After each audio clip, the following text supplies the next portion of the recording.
All right. Okay, we got a quorum. I think a call to order this Tuesday, September 12th, 2023 meeting of the Coastal Resilience Advisory Committee. I'm going to read the script for remotely conducted meetings, open meetings, and try not to trip over my own words.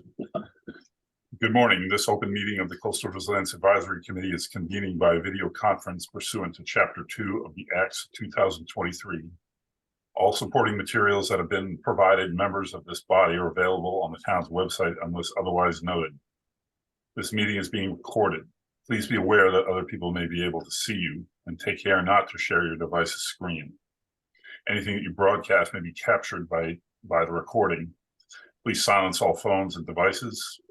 Ensuring public access does not ensure public participation unless such participation is required by law. This meeting will hopefully feature public comment. For items with public comment, after members have spoken, the chair will afford public comment to those members of the public that have joined the meeting via Zoom. Members of the public who wish to speak must state their names and be acknowledged by and speak through the chair. Use the raise hand feature in Zoom to indicate that you'd like to offer a comment. The chair will call on those who have raised their hands in order to, in the order they were raised. All questions should be directed through the chair. If you're not able to participate in the remote meeting, you may also submit comments to the Coastal Resilience Coordinator, Leah Hill, and request that they be read into the meeting record. Her email is lhill@nantucket-ma.gov. I am Peter Brace, Chair of the Coastal Resilience Advisory Committee. Permit me to confirm that all members and persons anticipated on the agenda are present and can hear me. Members, when I call your name, please respond in the affirmative. Kim Brain. Here. Doug Rose. Here. Gary Beller. Here. Sarah Boyce. Here. Christy Kickham. Here. Matt Fee. Here. Okay. Chair is here, obviously.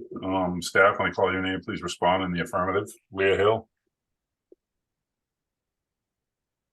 Here. Vince Murphy. Here.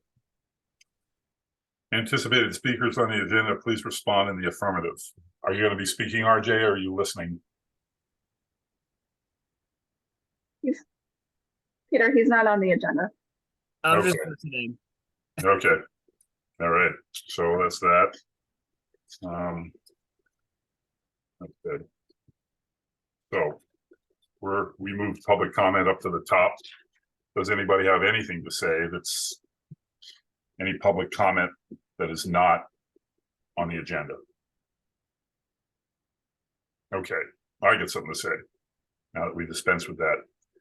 Given what we had at the meeting of August 22nd with 30 members of the public or more showing up to say something, they were misinformed, but still they showed up and they all had something to say. I think we need to get used to the idea of the public coming at us when the issues come up. And I think that we gotta ask for public comment at the end of items where people have things to say. Because we're an advisory board, we're grassroots in terms of the government of the town of Nantucket. So people have a better chance of getting their views expressed and into our heads when they come to an advisory meeting than they do going to the select board meeting, which they're much busier and they may not take as much public comment. So whenever we have the opportunity to get it, I think we should. And what do you guys think of that idea? Okay. All right. So Leah and I and Vince and Jeff Carlson have a sort of a way to modify the subcommittees. We're thinking of actually not having them and having the business of the subcommittees done by the committee. And I'm gonna sort of look at Leah to give us an explanation because she gave me a pretty good one before the meeting started. So go ahead, Leah, and then we'll have you guys say stuff. Okay. Yeah, after digging a little deeper about the subcommittees, we were thinking that the subjects that may be, part of a subcommittee could just be worked on by the whole committee. And so rather than making more work for everyone, more meetings, the agendas would have to be posted. There'd have to be a chair, a vice chair, a secretary, minutes, which would have to get posted, that we can just make it an agenda item. So, we can dedicate one meeting a month for education and outreach. And if there needs to be homework, there could be homework. If specific people want to volunteer and say, hey, I want to, work on this aspect of the education and outreach, great. You can bring it then back to the committee and we can work it out. So that was kind of our idea. I think it would be a bit more streamlined. It wouldn't be, we haven't even talked about what each subcommittee's goals would be, what the deliverables are, how frequently they would meet. There's a lot of things that need to get hashed out before you actually just make a subcommittee. And so we feel like this way would be more productive. It wouldn't, the subcommittees might dissolve pretty quickly because people are overworked, and it wouldn't be as productive. So that's our recommendation. And I was thinking, thanks, Leah. I was thinking that we actually would have headings on the agenda for those categories, so that when Leah and I make the agenda, we can look at the items and realize that there are aspects of those topics, of those areas that need to be discussed more under their respective headings, so we can put those there and discuss them. I see 3 hands up. I'm gonna go with committee members first, RJ, and then I'll get to you, okay? So Sarah, go ahead. Yeah, thanks, Pete. So I wasn't at the last meeting, so I don't know the exact discussion about subcommittees, but I just want to support what Leah was saying. As Vince may have told you at the last meeting, we had the education subcommittee, which I was the chair, and it was more logistically difficult, and it took more time logistically than actually the work of the education committee. So I fully support putting the tasks to be done for education outreach and any other potential subcommittees into the full meeting. And the other thing about that, I think, is I really support, as a way, we're an advisory committee, but a lot of us, we've talked in the past about what can we do as, when the select board isn't seeking particular advice on things.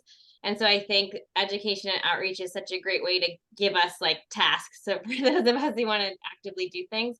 So I fully support putting that into the regular meeting and then having homework. So I think for those who have time and expertise, want to work on stuff, I think that's a great way to do it.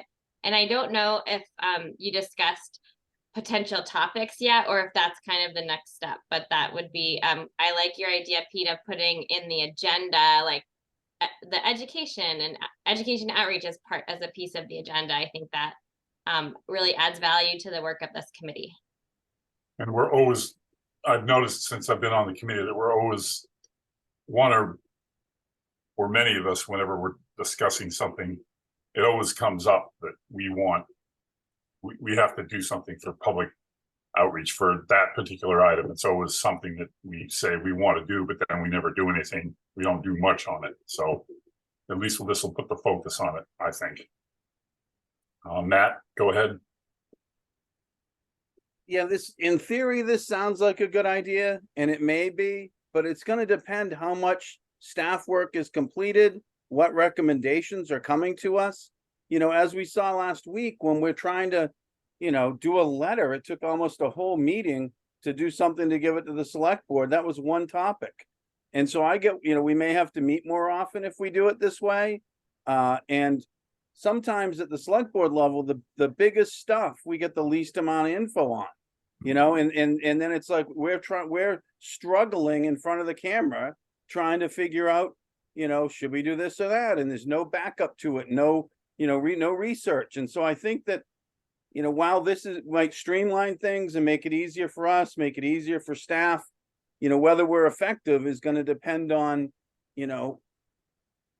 how much work is done behind the scenes and brought to us in good order.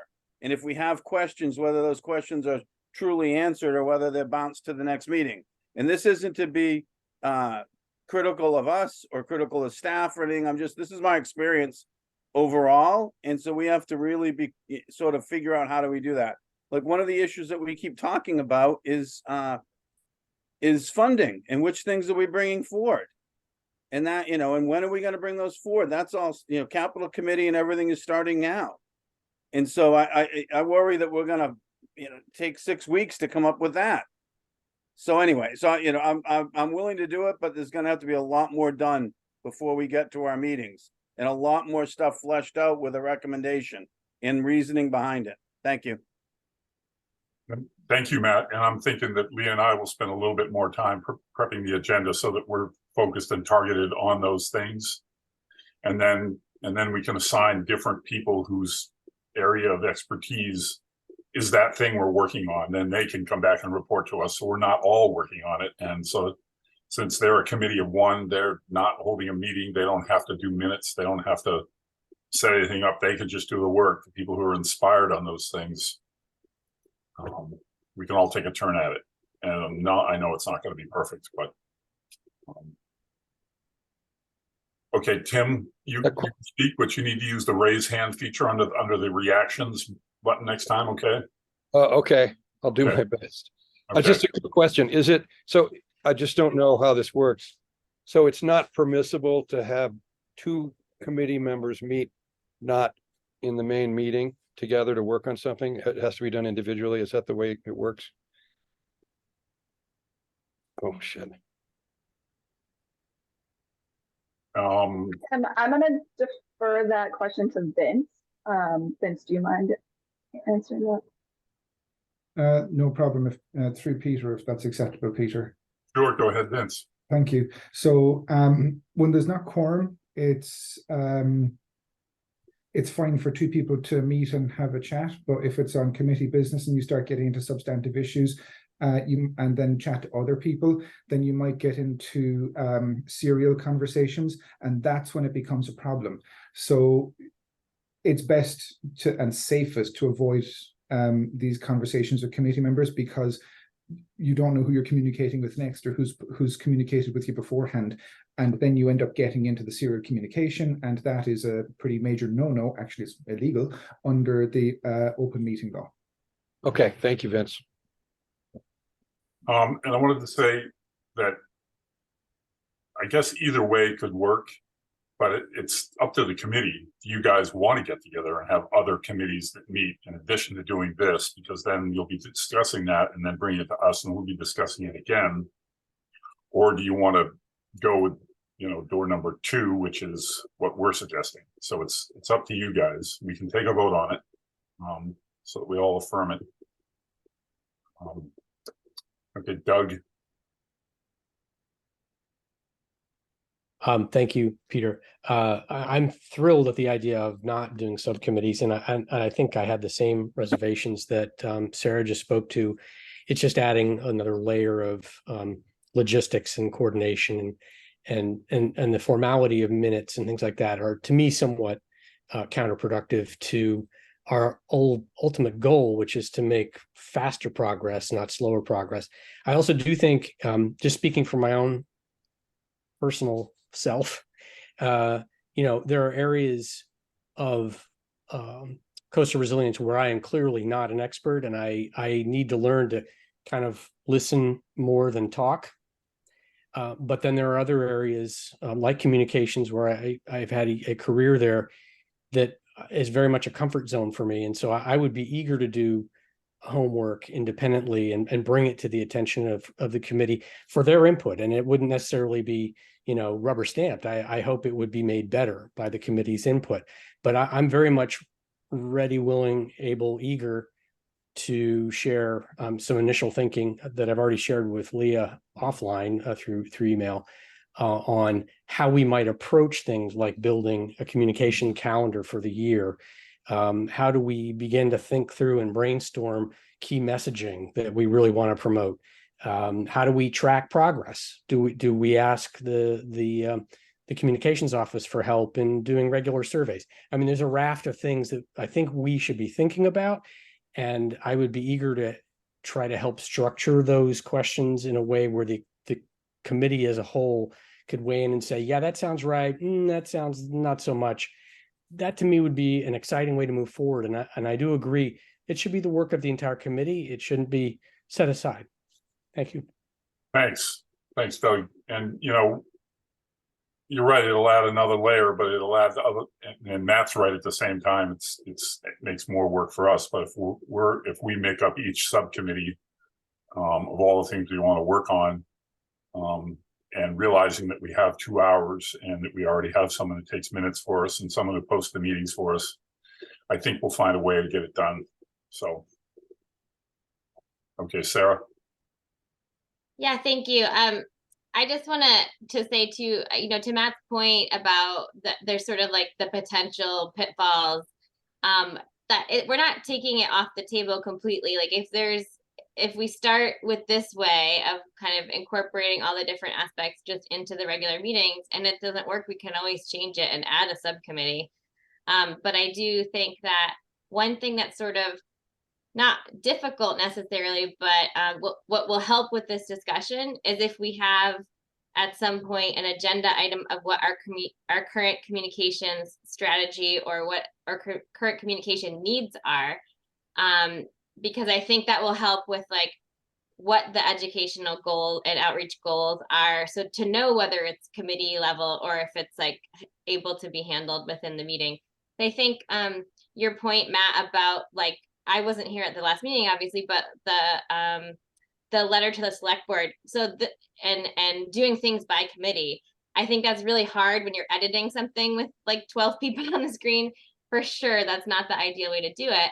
But also the overlay district is a particular issue that was going to need like a lot of discussion and things. So I think depending on what individual thing we're communicating, educating, or doing outreach about, that might be easy. It's, to me, I think it's better to kind of go through the committee, and maybe if there's homework, one person's like has volunteered to like do a draft of something, it's much easier to start with that. I would propose on a future meeting in the near term, maybe having Doug give a talk about the communications. I mean, some of what you just talked about really briefly was really exciting to me, thinking about making those priorities, making a calendar and a schedule for the regular communications. And then as bigger things come up, whether it's like the overlay district is a great example, something that comes up that we know is going to need more communication, then there's a different strategy for that. But I would hope that we could all learn from that particular expertise that we have on the committee now too. Thank you, Sarah. Leah. Here. I just wanted to because both Doug and Sarah brought up communications, later this week, I'll be meeting with Florencia, who's the town's communication. I forget what her full title is, but I'll be meeting with her to talk about this and how, we can educate the public more through different outlets. And then I also want to talk to her about making the coastal resilience web pages more user friendly, because there's a lot of information on there, and I think for the general public to go there, they just get confused and they don't even know what to look at. So hoping to do that. So if people have questions that you want me to directly ask Florencia later this week, you can email them to me. You have suggestions about how to make the web page a bit more user friendly, or certain information that should be on there, just send me an email. And I can also have her, if it is an agenda item at a future meeting, as far as communications go, I can see if she could be made available to come to the meeting and give an update and see, how we can get the word out more. All right, thanks, Leah. Who else hasn't spoken? Joanna, do you have anything to say on this?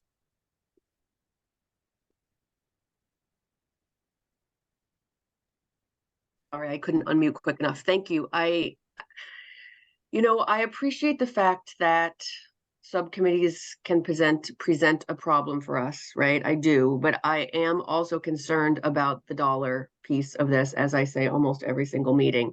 And I do feel like having I'd like to understand how you see that playing into all this. From the communications perspective, I think it potentially makes sense for all of us to be involved in that conversation. And I think that as a result of all of this, I think somebody said this earlier, it may be that we have to have more frequent meetings because this is a lot of work, right? And we are going into budget season, and I'm concerned about that, right?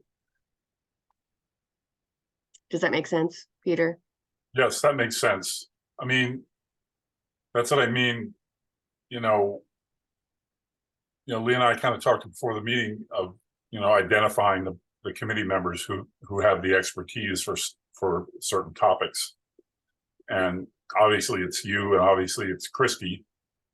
And maybe we just assign one person to get the brief ready and bring it to us and make suggestions. That way we get around, like I say, having minutes and have all of that, and then Ooh, a question back to you. If Christy and I were to meet together, though, we wouldn't be a quorum. you wouldn't, I guess, as long as is that correct, Vince? They wouldn't be a quorum. They could meet and discuss, but they couldn't take votes. Correct, but then if there's communication and it gets into serial communication, that's when the problem is. So if other committee members weigh in, or if there's a numerous amount of emails, there's just problems. It just gets into a gray area, and I don't want to jeopardize anybody's private emails, but we could end up in that situation. But if they communicated back and forth between each other, then that would be okay, as long as they didn't involve anybody else, right? It's getting into questionable territory. Let me seek a full clarification from our open meeting law office, and just get a full ruling on that for two people and how that would work. But it presents a problem, to be honest. I like what you're suggesting. If I can continue, Peter, on a different idea, that if one person. Before we continue, I'm thinking, okay, if they can't communicate back and forth by email, if they get together and meet and communicate, then that's okay, right? But then how do they do minutes themselves? I'm confused. No. You're missing what I'm saying. This wouldn't be a committee. This would be us assigning them work to do, and they would come back and say, okay, here's what we're proposing. In doing that, they would refine an idea that we had. They would cut out the chaff and give us just what we need to take a vote on, so we don't have to go through the vetting process and waste a whole meeting on it. That's what I'm saying. So I guess you need to find out if that can happen. Yeah, let me find out from Maureen, who's our open meeting law compliance officer in town administration. Let me check with her. But I'm just going to suggest for now that it's probably safer for one person to do it by themselves, and then generate the document that way. That can then be part of a packet as a suggestion from one committee member. But let me check it out in the meantime. Okay, Joanna, go ahead. What I was going to say is, from the other committees that I serve on and the other individual work tasks that we are assigned, both on the contract review committee and occasionally on the finance committee, two people definitely work together. And I would agree the email thing can be problematic. It probably wouldn't be for me or Christy, because I believe we both have town email accounts, right? Which means that we have to be compliant anyway. But I think that in the larger structure of what we have to accomplish as a group, I feel like if Christy and I were able to sit down for an hour and make an outline and then come back and share it with the group, it would really help us plan on how we discuss money in general in this committee.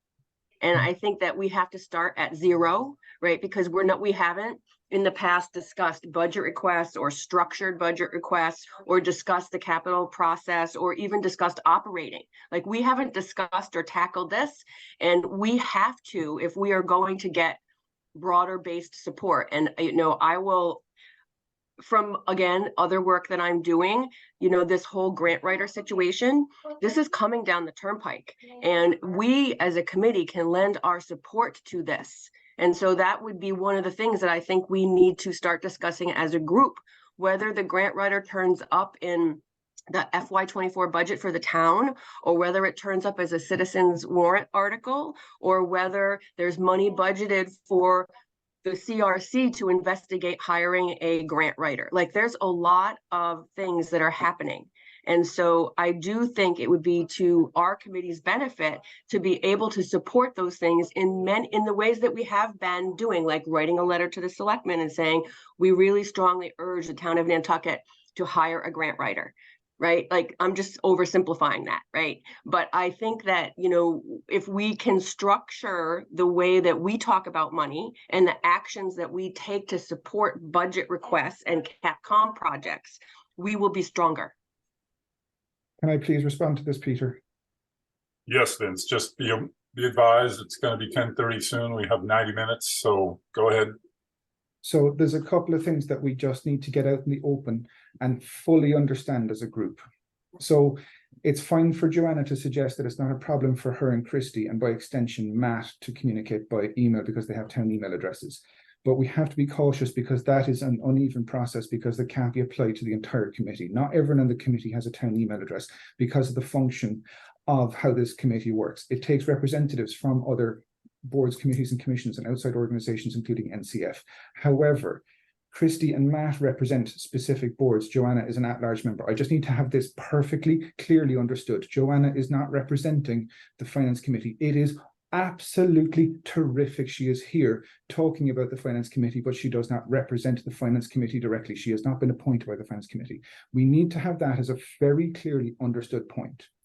Yeah. So another thing we need to very clearly understand is what is in CRAC's charge. So the Coastal Resilience Advisory Committee, the charge talks about a lot of things: education, setting up the coastal resilience plan, etc. It does mention things about grants and understanding finances, but that is only in the realm of grants. It does not specify that the Coastal Resilience Advisory Committee is to work on how to fund projects or where to fund projects from. It can assist with grant writing. Funding is not essentially within the realm of CRAC. That has to be clearly understood. Please read the charge. We understand that, but okay, there's one more point I have to make. Okay, well, I have to make this point before you make that point. We have to know what we're talking about. We have to, even if we're not going to direct policy on this, we still have to have it in our heads, because we're going to advise the select board. Then they can take it from there, but we have to know what we're talking about. And here's Joanna and Christy enthusiastic about working on this and helping us. And we're not going to be going after the grants. And what Joanna said about, are we going to be in support of a grant writer for, for town meeting to get that at town meeting? Well, we need to know, we have to have our ammunition on why we need that grant writer. And we have to have all of us, we all have to be educated on the finances that we're dealing with. And so I look at this as more education, but go ahead and make your point. Okay, you kind of already partly covered my point about when you bring, say, a financial type recommendation, who do you give it to? Who's the output? What is the output and where does it go to? Because this is an advisory committee to the select board. Are you giving the advice to the select board or to the finance committee? Or are you asking the select board to give that to the finance committee? It's going to get tricky really quickly.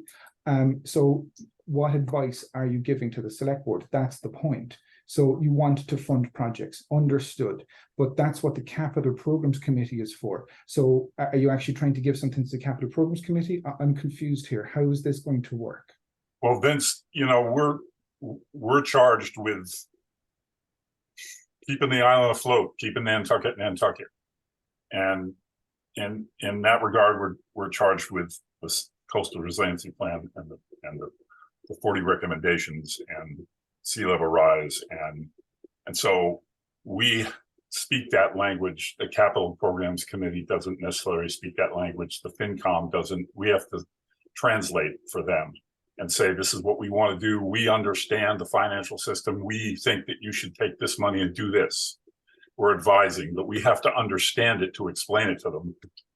You know what I'm saying? They have to, we can't just say we need this, get us the money, because we're going to end up, you know, a representative, probably myself, probably Leah, maybe you will end up in front of the FinCom saying we need to do this. So we need to have the knowledge in our heads. And Joanna can be the bridge for that, and so can Christie. And we don't have to say, we don't have to write the grant. We just have to, you know what I'm saying? So you're just trying to list what projects go forward? Is that what you're trying to say? Well, I mean, what I'm saying is we have to understand the finances enough so that we can advise. And Joanna can. So that's a project cost question, not how you pay for it. No, it's now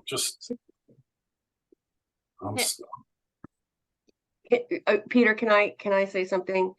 Because one, I want to say to everyone really clearly, I am an at-large member of this committee. I am also on the finance committee. It brings an informed perspective to both groups. Okay, that's the benefit of my being on this committee and the benefit of my being on the finance committee. We are an advisory committee. I'm super clear on that. If we were going to make recommendations via a letter, we would make those recommendations to the select board. That's the appropriate way to do it. We wouldn't make a recommendation to the finance committee unless we were asked, okay? Number three, I think that the benefit of having both Christie and I simply put together some lists with some questions is so that this group, again, has an informed perspective to what Peter is talking about, so we make better decisions. We, as a group last year, wrote an entire letter to the select board about ADA access on Washington Pond Beach, okay? That was something we spent quite a bit of time on. And my point in making that is that we used an informed perspective from the Conservation Committee to write that letter and send it to the select board. So I'm simply suggesting that we replicate some of those processes that we've already done. We can certainly recommend projects. We can recommend increasing the budget. We can recommend priorities. We have the ability to do any of those things through writing a letter to the Board of Selectmen. And we are, frankly, in my opinion, wasting our time if we don't, right? We are at a critical place. We are saving $1 million a year for this. And then Capcom has the very, very difficult job of prioritizing these projects. And if we want our voice to be heard as a committee, then we need to have an informed perspective on the finances and be able to write letters and advocate for support, namely a grant writer. And I cannot stress enough that we are missing the boat. There is a ton of federal and state money and I know you know this, Vince. And so we are not using our capabilities in the advisory role that we have to support hiring a grant writer, not just for this department, but for multiple departments across the town, because we have a lot of projects to fund. So thank you. So just make that a recommendation to the select board. I'm confused why we need to go through a whole review. I think, Vince, I still think you're missing the point. I think that there's a piece about all of this. There's an explanation about how and the way this works, right? And the way that projects get in the queue and the way that these things get evaluated. I mean, I think that also it would be fully in our purview to ask to see the Natural Resources Committee budget and to review it, right, before it goes to the town, right? So that we have a sense of what you are thinking and what you're budgeting for. Like, we don't know. So I think that as an advisory group to support this plan, support natural resources, support you and Leah, one of the places that we could start is by asking you to give us a presentation on what is in the budget for next year so that we do have an informed perspective. Just to answer that, if I might briefly, we Wait. have no access to our department's budget. That's our department director. Okay, well, so then maybe he can come in. hold on. Oh. Joanna said it so well, informed perspectives. If we're going to advise, we need to have the knowledge. That's all we're saying. And Joanna's got the knowledge, and so does Christie. And I mean, I think it's pretty simple. We're not going to go ahead and tell them the projects that, We have to advise Vince. How do we advise? We gotta have the knowledge. The knowledge is there and there. And these are two people that are willing to do it. And I'm Okay, gonna let's take- get the I'm- feedback from. Hold on, Vince. I'm gonna take Sarah. She's been waiting, and then I'm gonna take Christy and then Vince. Thank you, Peter. So I have response from when I raised my hand a while ago, but I'm a little bit concerned about, I feel like this has turned into us defending ourselves against what Vince is saying. I really feel like, I really want to support Joanna and Christy. And when I had raised my hand before, I just wanted to, I think the first step is in making sure like the two people meeting thing is fine, because I think that that would be hugely beneficial. And when I was saying before that I supported not having the subcommittees, it was because when we had the education subcommittee, we couldn't meet just two of us and like do the work and then come, or that's what I was told. I don't know. So I think that would be fantastic, because as someone who doesn't have that financial background, I would benefit from seeing, the more information in general and more information on how it works. And maybe if we on the agenda have, yes, we'll have the education piece, and then we have the kind of report back from Christy and Joanna about finances. And I'm saying finances generally because it's kind of like, if to exactly what Joanna said, making a recommendation about these bigger things, about our priorities, our projects based on the CRP, that's our task, and giving advice to the select board. Having an understanding of the finances, not only necessary but available to us, I think is would be hugely beneficial to me in helping understand those priorities. And then once again, making that recommendation for a grant writer, if we already have our ducks in a row, then when we're asked for advice on things, we have the information to tap into. And I would benefit from that. So just like I was saying before about, I want to support Doug's expertise for the communication side of things. I think we should support Christy and Joanna and their expertise and their knowledge of how the different financial structures within the town works.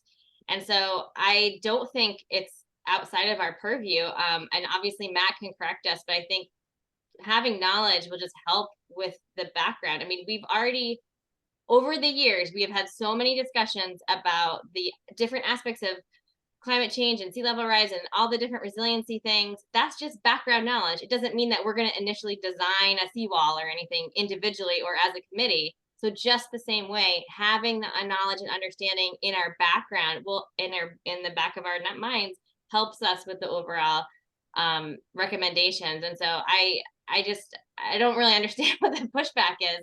And I just feel like I would support this if it's possible, if like legally within the town, whatever discussions need to be had, I think that would be beneficial. And I think letting Peter run the meeting would be also helpful. Thanks, Sarah. Christy, go ahead. Yeah, I'll be quick. Yeah, I mean, I understand Vince's point, keeping the meeting and keeping the committee on point. I don't see why we can't, if any two members for any reason wanted to get together and discuss, coastal resiliency in general, finances. And I think all really discussions are eventually going to get brought back to the committee, which I value, not just two people's opinion, but obviously the whole committee.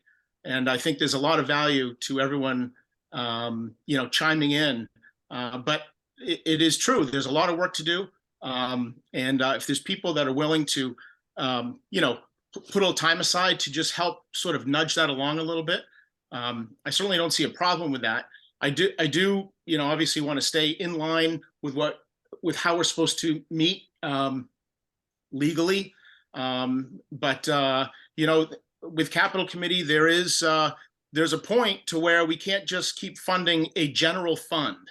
Like, we do need to start picking stuff out for the capital committee to review, for the finance committee to review, and for the select board. So I think it would be great for us to, and who knows, if we start having individual or specific projects, does that replace the general sort of coastal resiliency fund that we've started a few years ago. So we've got to figure those things out.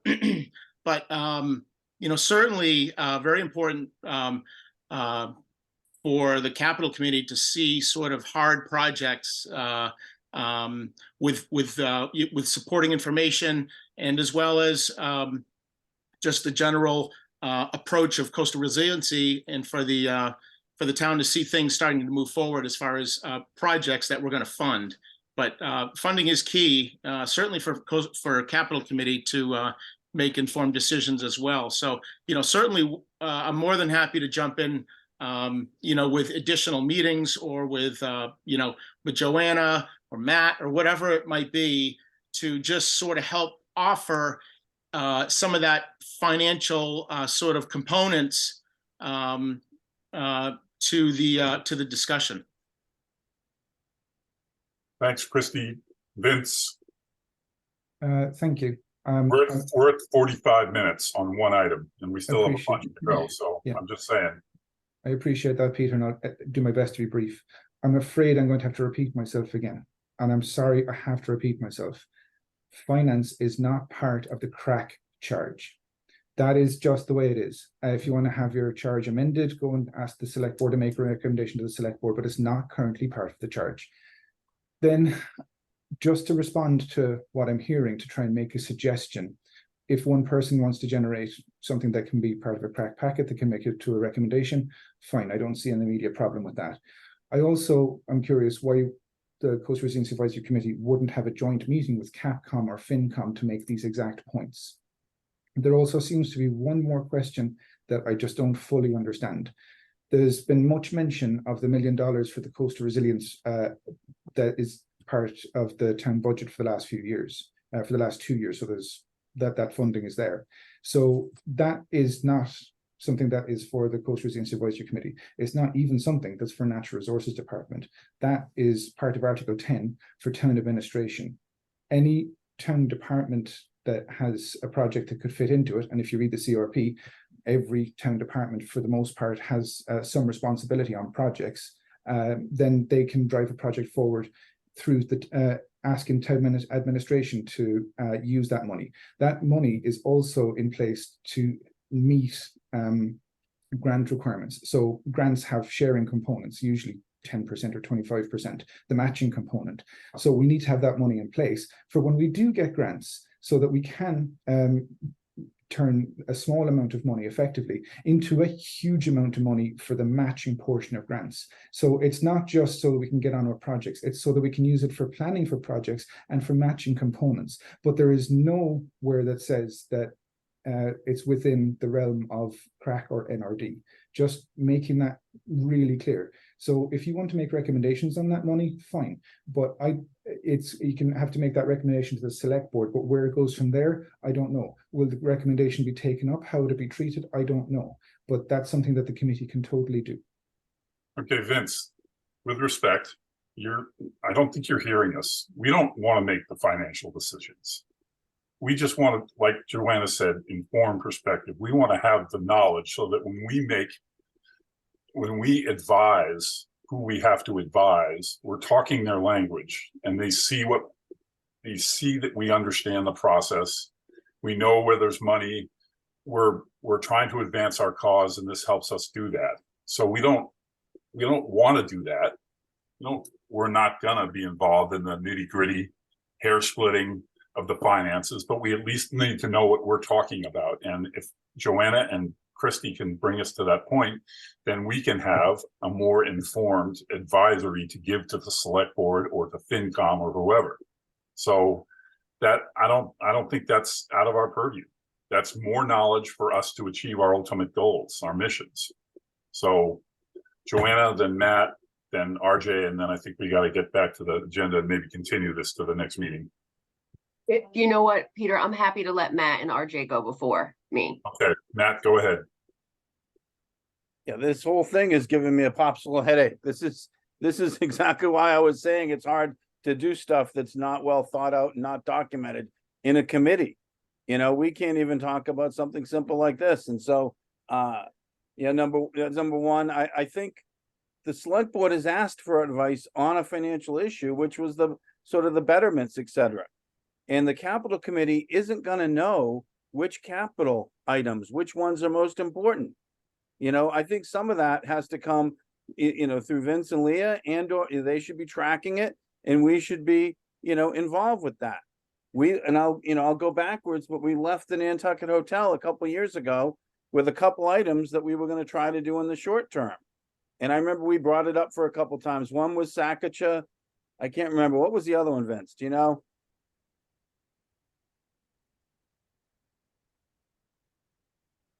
Beg your pardon. Sorry, I was trying to unmute. You There was remember a it lot was of Sakacha? What was the other one? We had two that we were gonna try to do short term. Yeah, end of Madicate Road and the Madicate Beach area. Have either of those been done? Millie's Bridge and the end of Madicate Road is in progress. Yes, and there's a different part of the project for Sakaja that Leah is working on. So partly yes, not entirely. Yes. And so the point is, have they been held up? This would be an ideal one for us to write and continue to say, we really want to get these done. And if they're being held up, I'm just saying, pretend they're being held up because there's not enough money, or pretend they're being held up because there wasn't staff to do something was supposed to be done, or whatever. We should be supporting staff and supporting those two, so that we're showing the right, we're showing some progress. Washington Street, we should be showing support for what the land bank and the town is trying to do on Washington Street to move and bring some of that forward for funding. The land bank puts up half, we put up half. It would be entirely appropriate for us to say, gee whiz, we recommend, the town put up half that money, and go to the finance committee, go to capital committee with some sort of recommendation, or go to the select board asking for the select board to go with a recommendation. However the chain of command is, but I wouldn't get too caught up in the chain of command. Let's get caught up in what projects need to be done sooner rather than later, and so that we can get on to the next ones. Let's finish what we've started. And, I look at us more as an oversight and sort of making sure the ball is moving down the field. I'm worried that if we get caught up in a lot of who does this and who's responsible and, all that we will get tripped up and we'll be talking about the same stuff a year from now. And, a lot of this, I think the town council is taking a conservative view on the, meeting laws, and that's fine. Two people can talk, whatever. But I think, some of those laws, even the public bidding laws, that's to protect the big boys. That isn't to help us, and so, we have to help ourselves here and not do serial conversations, not all talk to each other and come up with a decision. But we should be, I'm not worried about two people bringing a recommendation forward, or someone working with Vince and Leah and saying, oh, we need this and this, and getting some more information and bringing a recommendation forward. That to me will streamline this, so we don't end up in these long, drawn out misunderstandings. Thank you. Thanks, Matt. RJ, what do you got? Thank you, Chair Brace, RJ, on behalf of NLWC. I'd just like to rewind a little bit and thank the committee for changing the format on the meeting and allowing public comment at the beginning as well as at the agenda items, because I think it's going to make a big difference for the public going down the road. So I know that was a while ago, but thank you for letting me comment. All right, thanks, RJ. Joanna, and then we're going to make a decision where we're going. You're on mute. Yep, sorry. I agree with what Matt said. And I think that, I'm going to say this again, in order for us to be effective, we have to dig into some of these things deeper than we have been. And and I think it's really critical that we understand the process for funding any of these projects, and we have to start there, right? Because in order to be effective, we have to understand the funding process, and we need to, as an advisory committee, participate in making these decisions, whether it's in writing to the select board in supportive activities or having conversations here in a group that help other committees in town prioritize things. Those are critical steps for us to be effective. And I just really feel strongly about this. So thank you. Okay, thanks, Joanna. So do we want to wait till the next meeting and have Vince find out definitively if two people can sit together and talk. And not email each other and come to the meeting, and two people being Christy and Joanna, and advise us. Do we want to do that, or do we want to appoint them to get started and then keep public education outreach on the agenda?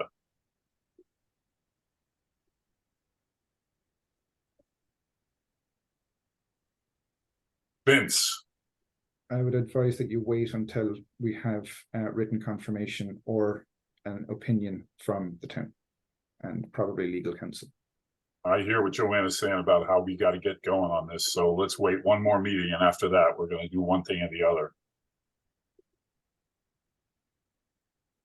How does that sound, everybody? Yes? Sounds good. Yeah, you don't look excited, Joanna. That's all right. It's fine. So I just know that we're going into the budget season Right. and Capcom season, and like time is of the essence. If we want to have an impact on this year's budget, and I think we do, right, as a group, then, you know, time is of short order. And, you know, already I would say that I make a recommendation that we invite Jeff Carlson to come to this meeting and discuss the natural resources budget with us. I make a recommendation that we discuss as a group on the next agenda item processes for funding. Like, if we don't get educated and we're not in a place to start to advocate, right? Because that's our role, advocacy, to advocate for the funding of some of these projects, right? Again, effectiveness, right? We're spending money. Right? Does anybody on this committee understand how we're even spending the money, aside from the two town employees we have here on the call? Right? We're supporting their positions. Leah supports this group. Vince supports the overall effort of this. But beyond that, if we don't clearly understand process for funding and start to make recommendations and start to understand how this works, we are limiting our effectiveness. Well said. Okay, so we'll take it up at the next meeting. Great. All right, Leah, go ahead. Thanks, Peter. I was just gonna say that in the next agenda item, when I'm giving an update about all of the recommendations or strategies, I think the question that Joanna had about what's going into capital as requests, two of the projects are in that. So you'll learn about that. Okay, why don't you just go ahead? So the next agenda item is update on the status of coastal resilience plan strategies projects by Town of Nantucket Coastal Resilience Coordinator Leah Hill. Go ahead, Leah.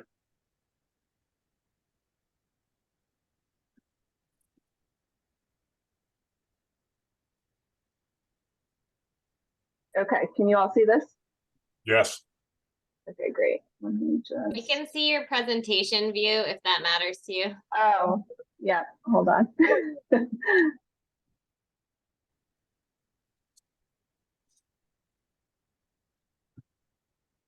Okay, can you see not the presentation view now? Okay, great. Let me just figure out how I can get my notes up.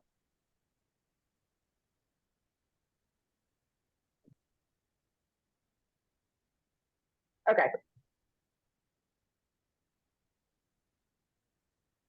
Okay, so I'm going to go through, this whole thing is in the Coastal Resilience Plan on page, 250. And I've just taken out basically the strategy ID number to the target implementation date. There's a whole other section of, who is in charge of implementing it, funding sources, all of that stuff. But I just want to focus on this. So I've made a little key up in the left-hand corner. If it's a piece of paper with some writing on it, that means that the project is in development. If it's a circle with an arrow, that means it's underway. And if there's a check mark, that means it's complete. So for the first one, and also I want to note that the ones that have red stars at the target implementation date, those are projects that have not gotten started, and that the target implementation date is like in the next 2 years or so. So those should be projects that should probably be focused on in the near future. So the first one is 1-1. I know this is an agenda item coming up, but it's a community outreach on property owner resilience best practices. And so I think this is, you know, and CRAC is the champion to implement that.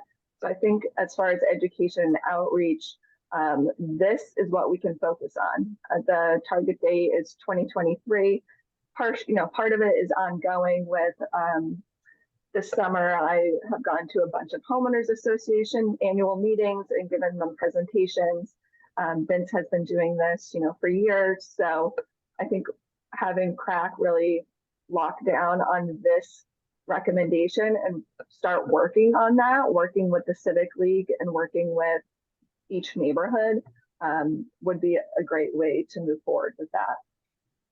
The other one that is in 2025 is the updates to zoning bylaw.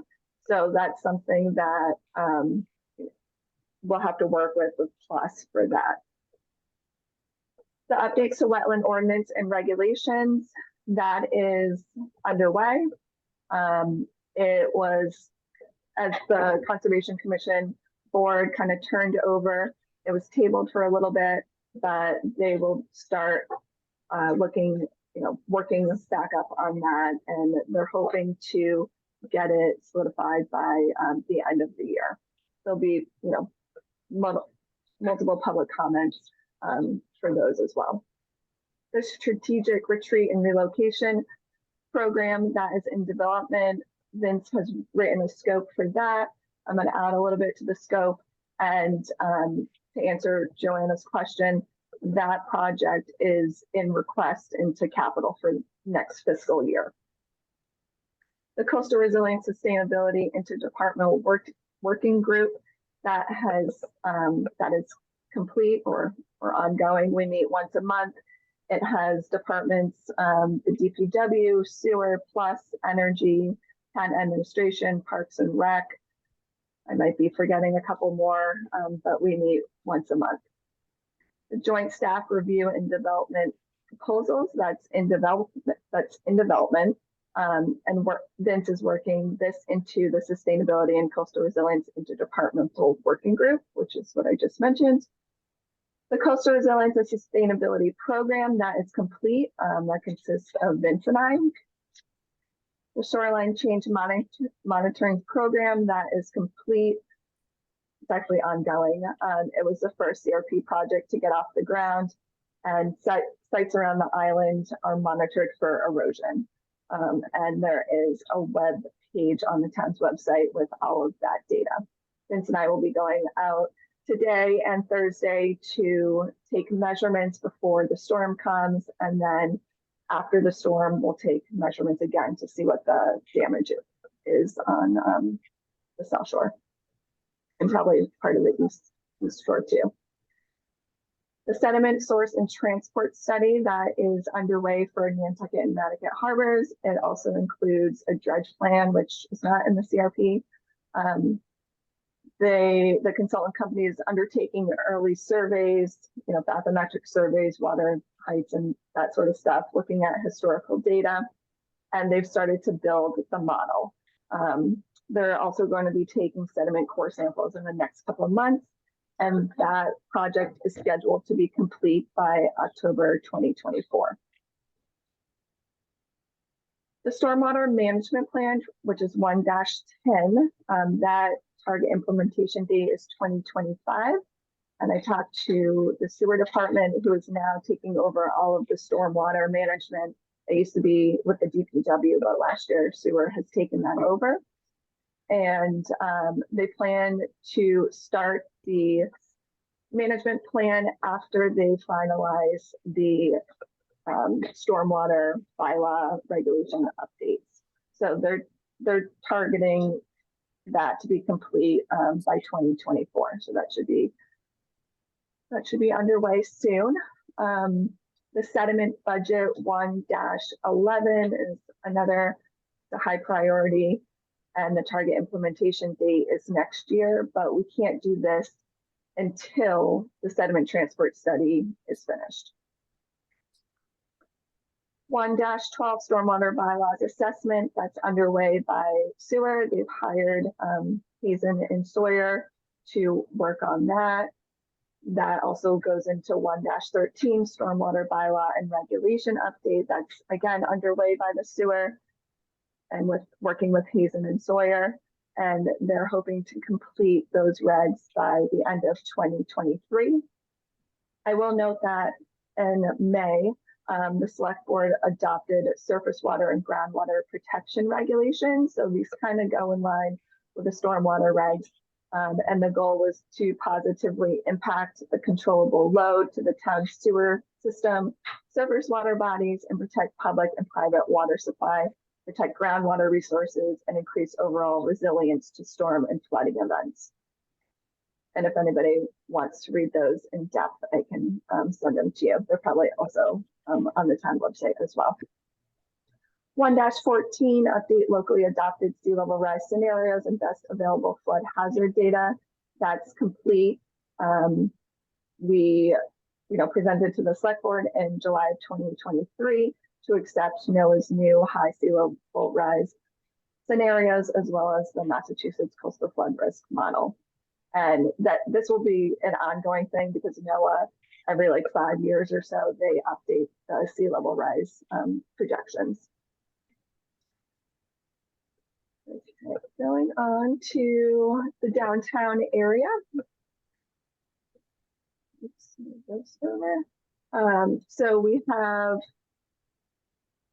the 2-5 building scale resilience at 37 Washington Street. So that target implementation date is next year.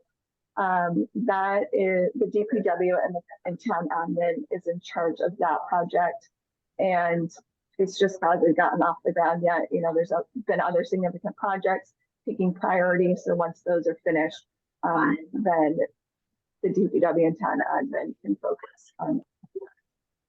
And then 2.6 downtown neighborhood flood barrier phase 1. As you all know, we applied for a CZM grant, and hopefully we'll hear back soon with that. All right, moving on to the Mattakit area. 3.2 and 3.4 kind of go together. So 3.2 is Ames Avenue Bridge Resilience, and 3-4 is Mattakit Erosion Management Pilot and Ames Avenue Bridge Protection. Those two projects are in development.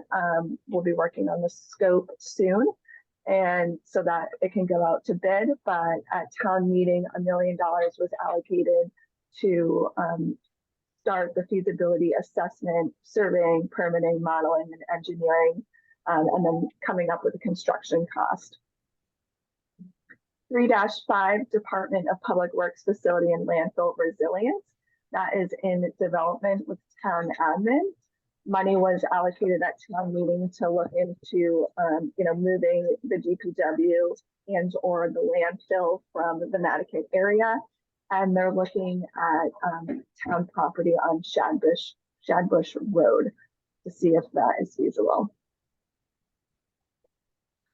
Moving on to Nantucket Harbor and COTU. 4-1, Pulpus Road raising and bridge conversion at Folders Marsh. That is in development, and Vince had applied to a NIFLIF grant last year. That wasn't received because the region, it just wasn't a large enough region. And so we have the base material has been developed for that, like modeling for the tides within that area, sediment transport within that area, flow rates, etc. And again, this is going to be a request into capital for next fiscal year. 4-2, Pulpus Road raising culvert expansion, wave attenuation at Sacajah Pond. The wave attenuation part is underway. We received alternatives last week, so we are reviewing those internally and also with Mass Audubon, who is a partner with this project. Their land abuts the project site, and this project will have a nearshore reef, which is the wave attenuators. The reef walls, concrete structures that are eco-friendly that have oyster shell embedded in them. They act as great habitat for oysters, which are naturally occurring in the pond. And with the design that Woods Hole Group came up with, those structures can attenuate wave energy up to 90%, and actually higher if when the pond is opened, if the water level goes down, then that attenuation percentage will be increased as well. And the reef walls need to be installed by December 2024 for the SNEP grant completion. 4.3 Cotuit erosion management and dune resilience. This is in development by the trustees and NCF because it's on their property. I got an update from Cynthia, the trustees, and she said that 2 priority areas, the Hollover and Cascada Pond, have been identified, and NCF has identified areas in first and second points to do a lower cost management technique to increase resilience for first and second points. They have BU continuing to study wave and sediment dynamics, and they're supposed to be completing hydrodynamic modeling to look at the effect of breaches and interventions, but for that, there's no timeline on that project. The trustees at NCF applied for a NIFWIF grant over a year ago. They didn't receive the initial one, but then they were asked to resubmit it because more funding was made available. They should be finding out next month if they have received that. And they don't know the design yet, but they want to incorporate long-term nature-based approaches to make those 2 areas more resilient. It would include a feasibility, alternative analysis, and preliminary designs. And if funded, that would be finished by 2024. And then they would hope to secure more funding through grants or donors to do the final design, permitting, and construction. So she was thinking as far as construction, that might be out to 2026. And then we have 4.4, the numerical modeling study of Cotuit breaching, and that project is in development. There is a scope developed for that. Moving on to Sconset, 5.3 is underway. Vince is working on this project, and there were some issues as far as between the neighbors with consensus on the route. So the select board decided to pick Route A, and Arcadis is developing planning designs for that. It'll be reviewed internally and then presented to homeowners and presented to the select board sometime in October. Then moving on to the South Shore, 6.2 Surfside Wastewater Treatment Plant dune restoration. This is in development. This is sewer department's the champion for that. And I'm not exactly sure where that project is at, but I'll be meeting with David Gray in the next couple of months to see where he is with that. We do have 3 erosion monitoring sites at the sewer treatment plant. And in the last 2 years, those sites have lost between 30 and 49 feet of erosion, so or of coastal banks. So erosion rates are quite high there. And I'll see if maybe David can give crack a presentation in the next couple of months with an update for that. 6.3 Tom Nevers Field Erosion Mitigation Pilot Project. This is underway. Park and Rex is in charge of it, and Vince has been an advisor on it. And Weston and Sampson are undertaking designs for that project. And then 6.5 Sheep Pond Road Relocation Study. This is underway and a new route has been identified. And then the 2 projects on the North Shore, those have not been started yet. But I think it's important to point out that in about a year and a half to 2 years since the CRP has been endorsed by the select board, that about half of them are either in development, underway, or complete. So that's it for this part of the presentation, and I'm happy to answer any questions that you may have. Okay, thanks, Leah. Doug, you had your hand up? Yeah, thank you very much. That was super helpful, Leah. I think I must have missed the most recent update you guys had provided, and I just feel like I'm a whole lot more aware of what's going on, so that's great. I did have two questions. Number one, if any committee members have questions about specific projects, like they want to circle back with you to understand something a little better, can we just send you an email offline and just correspond with you that way? I don't want to consume a lot of precious committee meeting time to get up to speed on something that everyone else may know about. Is that fair? Yeah, Okay, great. absolutely. You can email me or we can have a phone conversation or meet in Perfect. person. Perfect. I think maybe this is a broader question that may have been addressed at some point in the past. It's at CRAC, but it's a question mark that's lingering with me, and that is understanding that probably the vast majority of major engineering projects, structural projects, are going to certainly involve some kind of grant application. I'm curious if there's been any thought given or decisions made as to what happens if grants are declined. Does that mean the project is just, I guess we didn't get the grant, so we're not going to do this project? Or is it more, hey, how do we circle back and come up with a plan B? I mean, does that get into the whole CRD discussion and that sort of thing? I hope the answer is B, not A. That A doesn't mean just because we didn't get a grant, well, I guess we just park that idea and we won't worry about it anymore. Right? Yeah, I would say the option B. So we always hope that we get grants, but you know, like Vince had mentioned, and I've mentioned in many meetings, they are extremely competitive. And with not having a lot of people live on Nantucket, that makes our chances even lower. So yeah, and then to Joanna's point, not having a dedicated grant writer, that makes it tough too, because I'm not a professional grant writer. And for these grants, you need to be able to really know what to say in them to get the grants. And so if we don't get it through grants, then we circle back. Okay, what can we do now? Is this something that we should put forth to capital as a capital request? And where else? You know, where else can we get funding? Sometimes neighborhoods say, "Hey, we want to give you this money to start this project," and so that moves them forward as well. All right, thanks, Leah. Joanna? Thanks. I just have two questions. One is about the sediment study. I'm wondering, because we've been talking about that for a long time, when is the anticipated finish date of the sediment study?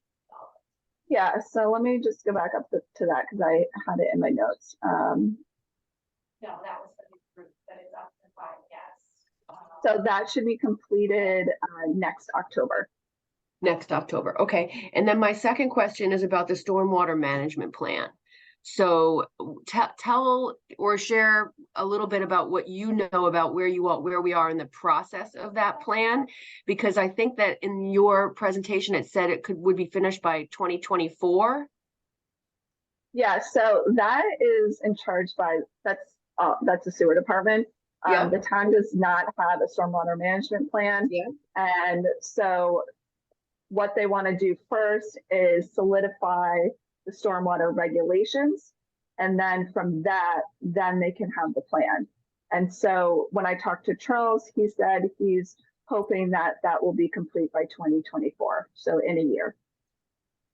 So I think that this might be one of those places where we could make a recommendation and support this, because I think the stormwater management plan is critical to how we progress with all of these or a lot of these priorities. So maybe we, as the Coastal Resiliency Committee, could write a letter to the selectmen saying how important this particular project is. And I'm making an example out of this particular one based on what we were just talking about. But I think that the stormwater management plan affects a lot of these other projects. And so if we start to leverage our influence and understand the priorities of these projects, this might be one of the places where the CRAC group should send a letter and say, we really think that the stormwater management plan and regulations are a priority. Right? I don't know how the rest of the committees feel about that. Okay, Vince? Thank you, Peter. I just wanted to further support some of the things Leah was saying. Yeah, grants are super competitive, but once you've got the grant written up, you have the data mostly existing. And the general process is, okay, fine, you don't get it. You then seek feedback from the organization you get you sought the grant from, and then try and apply again in the future with an improved grant that might stand a better chance, as we've already seen and done with the downtown neighborhood flood barrier phase 1. At least it's written up. And then the second thing is, if another potential grant comes up that might fit with it, then you can have most of your materials in place, do a little bit of rewriting, restructuring, but it becomes easier once you've already tried to go for a grant once to have the information in place to then go for other grants as well that are suitable for the same type of project. So, you know, failing is never good, but having the materials ready to reapply for the same grant or other grants, that is hugely beneficial. Thanks, Vince. Christy. Leah, thanks. That was very helpful. I remember, I think last year you guys had a document with a lengthy document of projects. And I think Vince gave a presentation on those. So I'm wondering, with this document that you've just presented, what percent does this represent as far as the total projects that you guys have that you're reviewing? Are there some projects that are still in early development that you have not sort of detailed in this document? Everything that I documented today is what we've been working on. So if I didn't mention a project, then it hasn't started. There hasn't been any, you know, significant work done into it or planning. Okay. Christy? No? Okay. Are there any other comments from committee members? Okay. Are there any brief comments from the public? Okay, seeing none. Thanks, Leah. If it's possible, maybe you could send your presentation to everybody so they can have that on hand. And that's what I was saying sort of in the beginning. Hopefully we can have a place where people can go to be updated. So where updated information is, and maybe that is on the town's website for CRAC, so that we can see what everything is that's being worked on, grants that are being gone after, so that we understand ourselves. Okay, so discussion on ideas implementing CRP high priority 1-1 community outreach on property owner resilience best practices. Leah alluded to this when she began her previous presentation, and we kind of talked about this when we were planning the agenda, and came up with the idea that, you know, it might be now that the plan is out, now that we've had we had, in creating the plan, we had that open house online. There were 160 people that attended, and then we got all their comments, and that was great, and that informed the creation of the plan.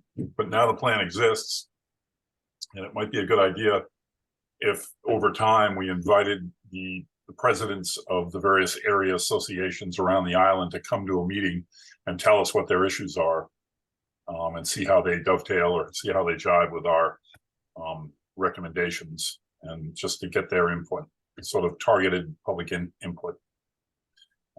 So I guess that was, largely my idea, supported by Leah. So if I could get some comments from you guys, what do you think about that idea? And Doug, go ahead. Yeah, thanks, Peter. I think this could easily be, message number one in a calendar of messaging from CRAC to promote overall awareness of the CRP and what implications it has for individual property owners as well as taxpayers in general. So I could imagine making this, job one education and outreach effort. I'll pause with that. Okay, Christie? Yeah, it just brings up the point, what is our approach to, private property, coastal resiliency? Have we, getting the groups is a good start for discussion, but I just was curious to know to what extent we're making any recommendations to the town pertaining to management of private property. Point taken. I think yes, I agree with you. I think what I was trying to say was we want to hear what their issues are based on what they now know of the plan. And then we can try and answer those questions that you had when we hear from them. Does that make sense to you? Okay, Sarah? Yeah, thanks. This is a little bit maybe what everybody else already said, but thinking about, because I don't want to get into the weeds now about what our message would be, but just, thinking about generally just having in the back of our minds before we send a message out of what our goals are for messaging, because we want to be careful about not being prescriptive to homeowners. Like you're saying, I think Christy was sort of saying, like, what's our obligation to homeowners?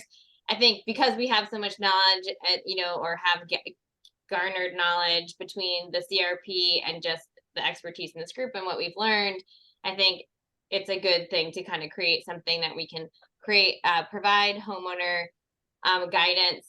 We have an older version of something that we created before, but I think it would be great. I do caution that just talking to the HOAs or the community representatives doesn't get everybody. Like, I own a home. We don't have we have our own HOA, but we're not part of the Civic League or anything. So like, it only gets at some community members. So I like the idea of having maybe another open house where it's targeted. I don't know, like just thinking of different ways.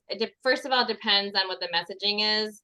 And then I think we just think broadly about getting the message out to other people. So don't want to put the cart before the horse, but I think it's a good thing in general. Okay, Sarah, thank you. I just want to say that this isn't the only way that we would reach out. This was just one idea, and it was a place to start. So, okay, Leah. Thanks, Peter. I just wanted to say that when I give the presentations, I always try to end with the homeowner feeling empowered. So I give, different recommendations that they could either do or not do on their property to make it more resilient. And, within the coastal resilience plan, there's a whole homeowners property guide. So making that more, they're not going to go read 278 pages of the CRP. So making that section of it more readily available and easy to digest. And when I was meeting with Rachel, this was a while ago, she came up with a great idea that to meet with the neighborhoods and come up with a roadmap for each neighborhood. Like, these are your risks. This is what you could do on your property to try to reduce those risks, and just giving them, a starting spot. And they can either decide to do it or not decide to do it. But, a lot of them, after the presentations, they thanked me. Thank you so much for telling me like what I could do on my property. I had no idea. So just getting that word out. And I think starting with the Civic League could be a great spot. We could make a really quick, easy survey with a couple of questions to give to the presidents and have them send out to their, whoever their members. And from that information, that can sort of help guide you with how you want to navigate implementing 1-1. Okay, thanks, Leah. Christy? Leah, that's great. That's fantastic and very thorough. Yeah, eventually, all public land is going to abut private property, and I think that to be mindful in that way is great. And I think as we review our public projects, we should always keep in mind the private component, because there is going to be time when we need them like they need us. So just a thought. Okay, do we have any other comments on this idea? Doug? Yeah, I could just chime in on that thread there, Christy, and just say, I'd be very eager to maybe work with Leah over the next 10 days or so, if Leah's schedule permits, and see if we could together put together a sort of a battle plan for how to elevate awareness of what private property owners can do. It may involve maybe a little bit of reformatting of some of the existing CRP information. Maybe it's making things just that much more accessible. I know Leah said she's going to be speaking with the communications office about maybe making the website a little bit easier to navigate. All that would be, to me, kind of furthering this whole idea of elevating awareness of what private property owners can do. So maybe it's just a test drive of a new approach to communications that's a little bit more proactive. Thanks. Okay. I'm not really sure if I explain myself, but was hoping to get those area association presidents to come in, attend a meeting, tell us what their issues are. And so a survey, to be able to send them a survey that they can send their members and then come back to us. Have those presidents come back to us and talk and tell us what their issues are so that we can respond. Does that make sense? And do you guys think that's a good idea? Yes. Okay. So I'm thinking that we need to come up with the survey questions. So maybe Leah or Vince could work on that, or I can work on it, and then we can have that for the next meeting and decide that that's what we're going to send out, and then send it out and tell them what we're all about. We want to invite you and send this to your members. And does that sound good? Are you putting your thumb up, Sarah? You want to say something? I just wanted to say something and I raised my hand before I found the button. Sorry. Okay. I just want to, I think maybe we could get some input from Leah in terms of the questions and whatever. We don't have to do this now, but since she went to a lot of the area association meetings, we don't want to duplicate efforts, obviously, if she already did kind of a round robin. So getting an idea, Leah, from you, like what do you think is there a general feeling from the organizations about what they might need or what where their questions might be? And so kind of building off that, because I think my assumption too is if we're just asking them to come here with their issues, it's going to be just a listening thing. And I think if we can also provide them something, to get them to come here too. And so I don't know what that would be, like if they need more information or but just it sounds like Leah already did sort of hear the things about the coastal resiliency plan. So just making sure we don't duplicate efforts. Okay, Leah. Thanks, Sarah. Yeah, thanks, Peter. Just to answer Sarah's question, so it's really neighborhood dependent. That's why I had suggested working with each neighborhood independently to come up with a roadmap. And for example, out in Wauwinet, they were really interested in what can they do on their property to make it more resilient. So a lot of those houses are, experiencing erosion from one side, experiencing high water levels, whether that's ground table water rising or, salt water coming in from the harbor. So yeah, it's really dependent, but I think sending out a survey with 3 questions or something like that would be worthwhile, so that we can really hone in on what they're worried about or what they want to learn more about, because a lot of them may not be educated in coastal resilience at all. So Okay. Well, sounds like we have some work for Leah. And then we bring this back at the next meeting and we decide that survey is okay. And then we contact the area association presidents and say, this is what we're doing. And we go from there. Does that all sound good? Yes? Okay. Presentation by Town of Nantucket Coastal Resilience Coordinator Leah Hill on Coast, SNAP, and My Coast.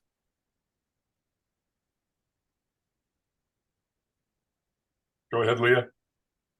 Peter, I'm just gonna share my screen once again. Okay.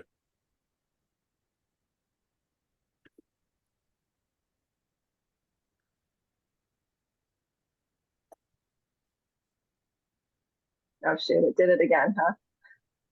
Hold on.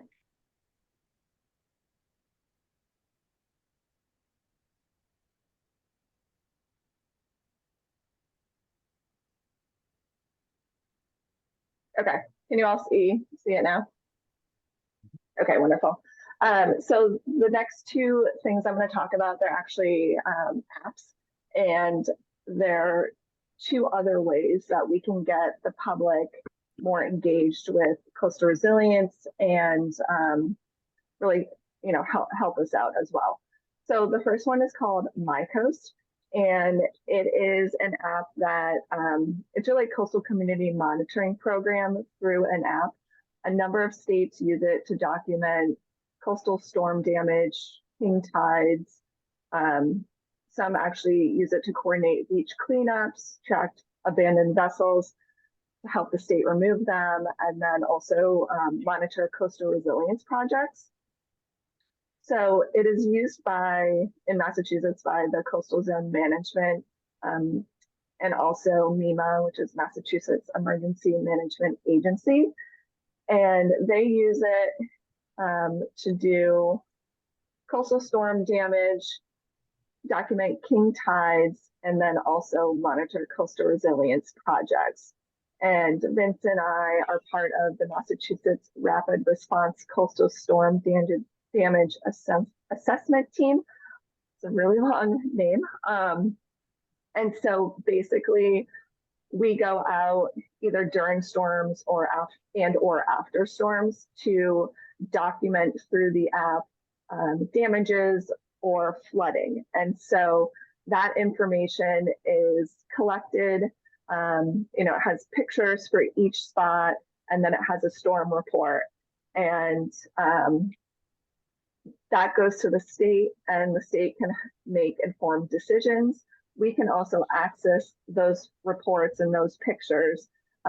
So if we're writing a grant or something like that in a particular area, we can have photos that show this area floods significantly, or this area has really high erosion rates, and be able to show those changes as well. The state is also developing, which hopefully I'll find out soon when that will be available, but we'll be able to upload pictures from CoastSnap, which I'm going to talk about in a little bit, to have it in the My Coast app so that all of that information can be in one area. So for the community, we all know that Nantucketers love to drive around during storms, and this could be a really great way for them to document what they're seeing. So basically, you just download the app, you take a picture, and that gets uploaded, and it has a GPS location of where that picture is. And those pictures are also linked to tides and weather data, because the pictures are time stamped. So it can tell, was it high tide, was it low tide, mid tide, and then the weather for that area at that time. So this is what the website looks like. You can also download the app as well. This is just a storm report that I snapshotted from Nantucket, obviously. And so it gives the date and the time. Over here on the right, it has that tidal information and the weather information, and then it has the pictures that were uploaded. Further down on the report gives more information about what's being seen and what was damaged and that sort of stuff. So it could be a fun way for the community to get involved with documenting the coastal hazards that we experience here. Great. So the next app that I'm going to talk about is CoSnap, and this was developed first in Australia. Now it's worldwide. There is one. So basically, what it is over here on the right. You can see that there's a post, there's a sign, and then up here there's a cradle. And so basically, what you do is you put your phone in the cradle and you take a picture. And then you upload it to, they do have a CoSnap app, but I'd like just to upload it right onto my coast so that we can have all that information in one spot. And it's a community shoreline monitoring app to track how the coast is changing over time. And the uses of that are, for shoreline mapping, monitoring erosion or accretion, or how the dunes are changing, education. And then it can also be able to do pre and post pictures of, if there's a dredging project or a beach nourishing project or something like that. Some people use it to monitor beach traffic, wildlife, and vegetation growth. And you can also, there's a grad student right now that's figuring out how to be able to analyze those pictures to do volumetrics on sandy beaches. So, how much sand is shifting on and off of that beach over time. And once you have the pictures, because, they're all from the same angle, the same zoom, you can create a time lapse. So you can see over time how that shoreline is changing. And Sea Grant, Woods Hole Sea Grant has offered to donate one to the town of Nantucket. So we're hoping to take it. And the proposed location right now, I've looked all over the island. The thing that's a little tricky is you can't have it in an area that experiences a lot of erosion, although the whole point of CoSnap is to kind of monitor how the beach is changing. So one area that we thought would be good is the end of Hummock Pond Road, where this orange arrow is pointing. So we do have a erosion monitoring station. Let's see, if you're looking at the picture on the left, where the dune grass is, we have erosion monitoring station there. And that area experiences about like 1 to 3 feet of erosion per year. So currently it's relatively stable. And if you're standing where the orange arrow is looking towards Cisco Beach, that would be what it is monitoring. So, I've looked at areas on the North Shore, out in Sconset, Natticut, and we thought this area would be the best to put the post. And, hopefully it'll last 5-10 years, and we can get some good information from that. So that is CoSnap and MyCoast. Again, they're just two apps that are kind of citizen science ways to get the community to start documenting coastal resilience issues. And I will stop sharing now. I'm happy to answer any questions. Anyone have questions?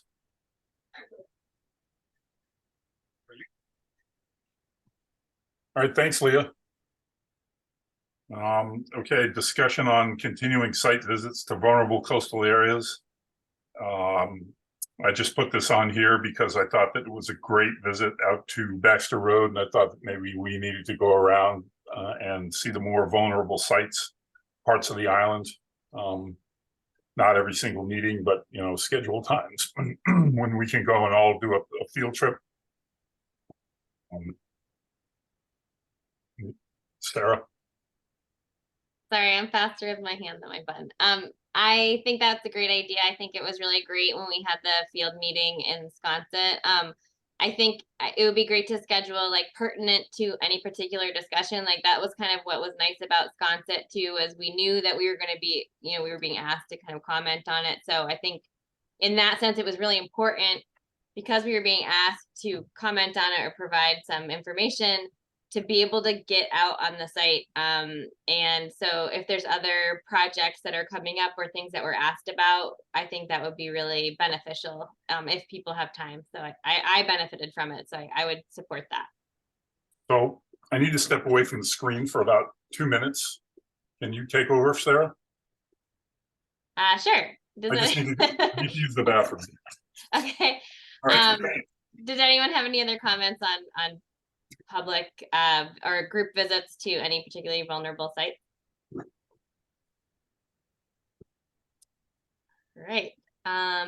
Moving on, I have to remind myself what the next agenda item is. Oh, Sarah, Doug Oh, has yeah. his hand up.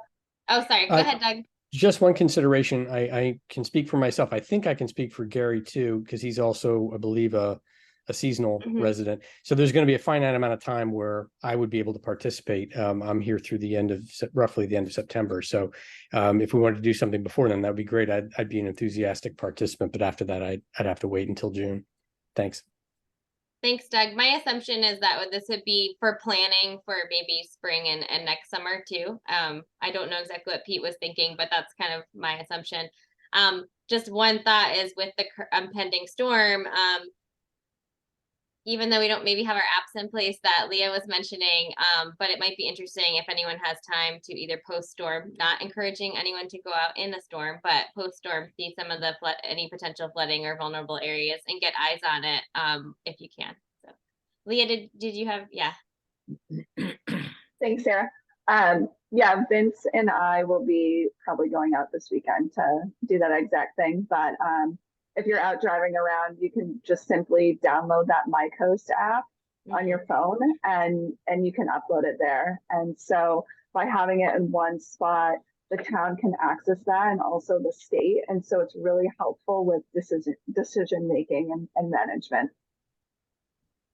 Thanks, Leah.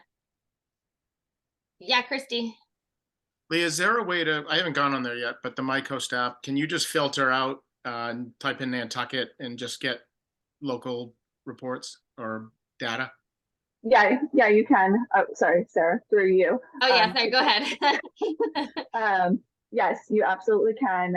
You can also, there's a MyCoast website, and so you can just do MyCoast, I think it's mycoast.com/MA, and that will bring you up to all of Massachusetts. And then from there, you can filter to Nantucket if you're looking for like previous reports and pictures. Yeah, and I just want to concur with site visits anywhere. The one to Wisconsin was very helpful. Jeff and you guys were super knowledgeable and was helpful for us to have to walk through. All right, I'm handing the baton back to you, Pete. All right, thanks, Sarah. Okay, so We're up to minutes. we're up to minutes. Okay. All right, approval of minutes from August 22nd, 2023. Everyone seen them? Peter? Yes.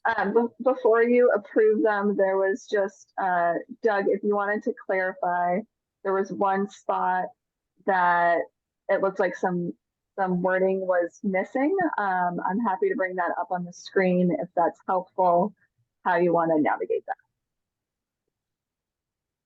Peter, can I chime in? Yes, Doug, go ahead. Yeah, I think it's on the second page, and I don't know if anyone would have even noticed it, but it was a little bit of a brain fart. I started a thought and I didn't finish the thought. It's Rose suggested 2 parallel paths. My suggestion was we just strike that phrase because we talked about parallel paths, about CRDs ad nauseum, and I think we've captured it in many other spots in the minutes. So I might want to just get rid of that. I did notice, Leah, one typo. I think I misspelled maintenance, which is in a bullet point about halfway down that same page. Otherwise, I had no comments.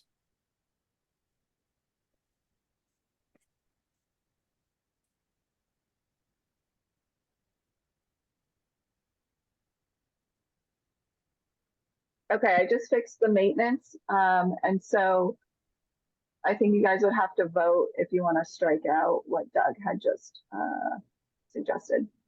Okay, I'll take a motion to that effect. So moved. Moved by Matt, Second. Second by Gary Beller. All is in favor by roll call vote. I'm just gonna go across the screen, so, Sarah Boyce, I'm abstaining. I wasn't there. Gary Beller, Aye. Christie Kickham, Aye. Doug Rose, Aye. Matt Fee, Aye. Jim Brain, Aye. Joanna Roach, Aye. and chair votes aye. Okay, now in the whole thing, I'll take a motion for the August 22nd, 2023 minutes. So moved. So, and Okay, second, and I'll take a second. You moved, Tim. So who Sorry. seconded? second, Sure. Okay, Matt seconded. Okay, all those in favor, roll call vote. Sarah Boyce, Abstain. Gary Beller, Aye. Christie Kickham, Aye. Doug Rose, Aye. Matt Fee, aye, Jim Brain, Aye. Joanna Roach, Aye. and the chair votes aye. Okay, so new business committee and natural resources department reports from planning board, Concom, SHAB, select board advisory, advisory committee of non-voting taxpayers and other committee members. Does anybody have a report for the respective committees they represent? Okay, Sarah's going to give us a brief update on Nantucket's climate change summit. Doug had his hand up first. I don't know if you wanna. Doug, I was just going to chime in and say, if no one's going to talk about the climate change summit, I just wanted to applaud Sarah and Jen and Rachel and all the great work they did, and Leah and everybody that contributed. So, but you're going to talk about it, so I'll shut up now. okay, Thank you, Doug. Yeah, so we had the Nantucket Climate Change Summit last week, and we modeled it after the State of the Harbor by having it, at the yacht club and we tried to do it at the first week of September. And our goal was to kind of try to capture some of the end of summer people and still be in as part of Climate Change Awareness Month. And so we really didn't have any idea what the response would be, and it was overwhelming. Like, there's a lot of interest, which was great for this committee and thinking about the interest level of people that wanted to know more about the aspects of climate change on the island. So it was free, and so we did require registration. So a lot of times people just register and don't come. So we had 175 people register, which was beyond our capacity, and we were a little concerned about it, but we're still getting the final numbers because we had people show up and then people not show up. So they're tallying that, but it's between 130 and 150 people were actually there. So that was really great. And the other great part of it was a lot of, to me, non-familiar faces. So people that don't typically sign up for these types of talks and things. So that was a good response. So we're hoping to make it, if not annual, at least we're going to do it again next year since the response was pretty good. And we've had some great comments from people that were interested, that didn't know some of the information. And some of it honestly was quite, I would say, not basic, but things that we would all know, that are just talked about generally. So that was great. The other aspect where we wanted to give people an action, so something to do. So we asked for people to submit their just observations of climate change and indicators. And so we gave some examples in the talk, but I mentioned this here because we did both physical cards, because some people like to write things. We have QR codes that link to a Google form. And so we're collecting that information. Some of it might be just someone vented about something, and that's great. Some of it might, start to be some early observations that we can look into further. So we're not really sure where that's going to go. But I will say, Jen and I are going to be going over all the cards later this week, but I had a handful that I already looked at. And right away, we got somebody said they saw a spotted lanternfly on Appleton Road. We've only had one observation of spotted lanternfly. It's this insect, if you can see it. We've only had one observation on Nantucket at all. It's an invasive pest. and it was this summer. And so it was really interesting to actually like get an actual observation that was related to climate change impacts of a new invasive species. So I think like having, like Leah was just talking about with My Coast app, people want to provide that information. You know, if any of us give a talk, I'm sure with Leah, with the homeowner groups, people want to tell you what they're seeing. And so I think we can be listening and we can be collecting that information. So more information might come out of that. But in general, it was really great to see how many people were interested in the topic. I think that's it. Awesome, Sarah. Thanks. I wish I could have been there. Anybody else? Any comments on what Sarah just said on the climate summit? Any members of the public?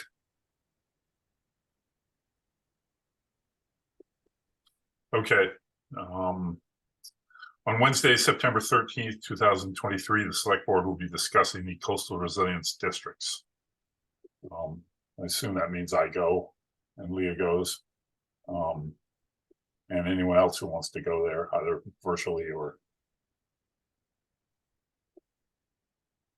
You motioning something, Tim? No, sorry, I was distracted. Okay. All right. Select board meeting is at 5:30. So attend if you want to. Okay. Discussion of upcoming meeting dates and topics. The next meeting is September 26th, 2023 on Zoom.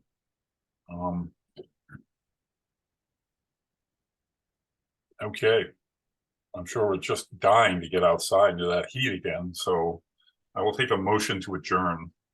Peter, before you do that, Doug has his hand up. Okay, Doug. I'm still, if you can't tell, I'm still learning how to balance listening and talking in a committee. And I'm afraid I do way too much talking. So I'm going to try to shut up more next time. But anyway, what I wanted to say was I would be very excited to share with the CRAC team at the next available time. If it's next meeting 2 weeks from now, that'd be great. Some of the initial homework I've been working on with regard to kind of mapping out what an annual communications calendar might look like. We could maybe discuss topics and how we flow them. Also identify key messages, and do we have what we need to present those messages or share those messages out to the community? Lee and I were trading emails around the fact that, you know, I personally doubt that more than a handful of people on the island have read the CRP. It's 286 pages long. It's widescreen format. No one's going to print it out because it would be very expensive. It's very hard to read. Some of the slides you really can't absorb because they go a full spread and you're cursoring back and forth between the left page and the right page. All that to say, I think if we want people to understand what the CRP is all about, I think we need to do a better job of making it in a very presentation friendly or readable fashion.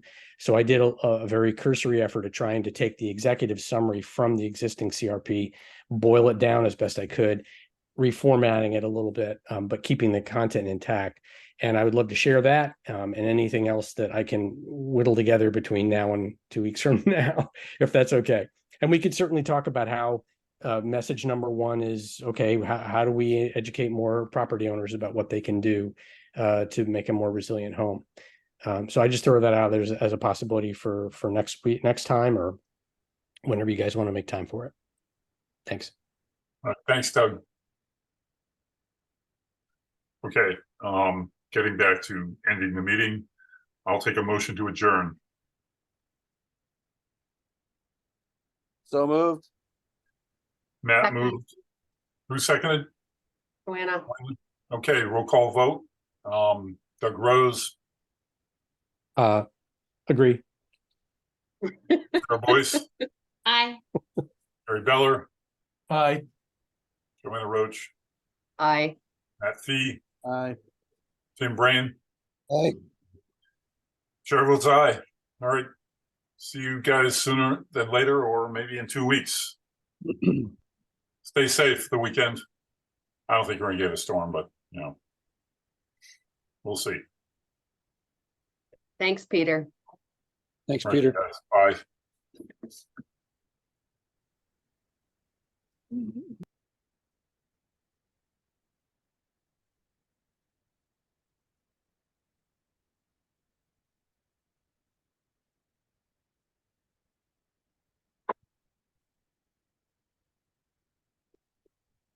All right.